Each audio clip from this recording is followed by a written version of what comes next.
Hey everyone, welcome back to my channel. তোমাদের জন্য একটা দারুণ জিনিস শেয়ার করছি। বাড়িতে প্রচুর কাজ, তার মাঝখানেও মাঝে মাঝে তোমাদের জন্য ভিডিও ক্লিপস শেয়ার করছি।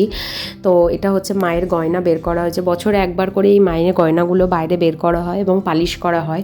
এতদিন ধরে যে কাজগুলোর কথা বলছিলাম কাজগুলো হচ্ছে, তার মধ্যে একটা হচ্ছে এই মায়ের গয়না পালিশ করতে দেওয়া। তো এর মধ্যে সোনার গয়না রূপোর গয়না মিশিয়ে রয়েছে।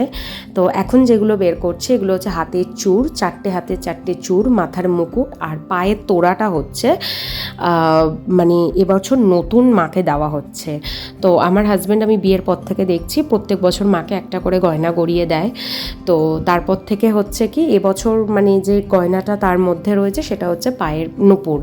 এখন যে গয়নাগুলো বের করছি সেগুলো হচ্ছে এই যে মায়ের জিভ, মায়ের নাকের নথ, মাথার টিকলি, ত্রিনয়ন আর দুটো সোনার টিপ, এগুলো হচ্ছে পুরোপুরি সোনার।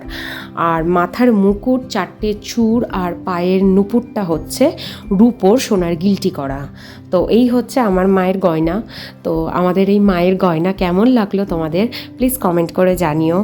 আর এই পুজো প্রায় 31 বছরের পুজো, সেটা আমি আমার শ্বশুরমশাইয়ের থেকে ভালো করে জানলাম। তো 31 বছরের পুজো, 30-31 এরকমই হবে। হ্যাঁ, তো যাই হোক, তোমাদের এই গয়নাগুলো কেমন লেগেছে কমেন্ট করে জানিও। মায়ের গয়নার তুলনা হয় না, আর মাকে পরে কেমন লাগলো সেটাও তোমাদের সাথে শেয়ার করব। তো এখন টাটা, তুমি ক্লোজ আপে দেখে নাও তোমরা কেমন হয়েছে। আর মায়ের পায়ে এই পায়েলটা পরে যা লাগছে মানে তার কোনো তুলনা নেই, সত্যিই তুলনা নেই। বাই।